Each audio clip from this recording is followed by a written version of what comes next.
seem pretty confident that inflation is temporary, but if you're pumping all of this money into the economy, couldn't that add to... No, look, here's the deal. Moody's today, when a Wall Street firm, not some liberal think tank, said if we pass the other two things I'm trying to get done, we will in fact reduce inflation,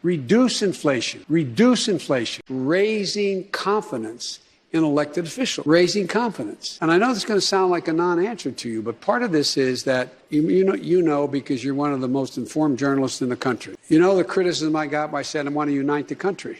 So you can't unite the country. Well, if we can't unite the country, we can never get some of these problems solved. I think it really is a matter of people deciding now that they have opportunities to do other things, and there is a shortage of employees. People are looking to make more money and to bargain. And so I think your business and the tourist business is really going to be in a bind for a little while. One of the things, we're ending all those things that are the things keeping people back from going back to work, et cetera. It'll be interesting to see what happens. But my gut tells me that part of it relates to, you can make a good salary as a waiter or waitress. One of my sister-in-laws of 5 sisters, makes a very good salary. She works in Atlantic City. That's where she's from.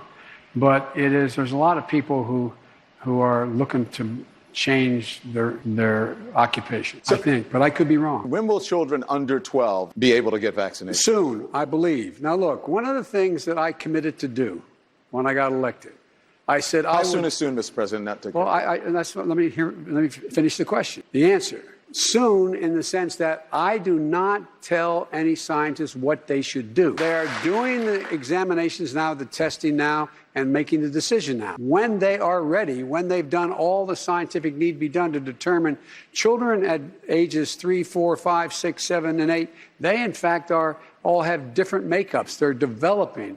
They're trying to figure out whether or not there's a vaccination would affect one child that's at such and such an age and not another child. That's underway, just like the other question is illogical. And I've heard you speak about it because I'm not being solicitous, but you're always straight up about what you're doing. Yeah. And the question is whether or not we should be in a position where you why can't the experts say, we know that this virus is in fact, it's going to be, or excuse me, we know why all the drugs approved are not temporarily approved, but permanently approved. Yeah. That's underway, too. I expect that to occur quickly. Well, you mean for the FDA? For the FDA. Yeah. So the Federal Drug Administration.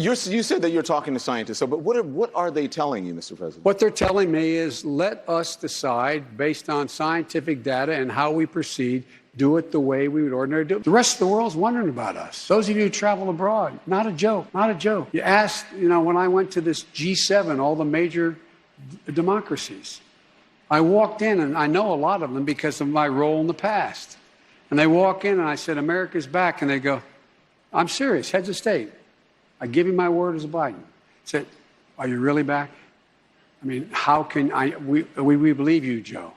But will the country ever get it together? What difference is that if you hold the floor for, a day or a year? What difference does it make? Here's the thing for me. You talked about people, and this is important for people who look like me. My grandmother would sit around when I was a kid, 5th grade, had a 5th grade education.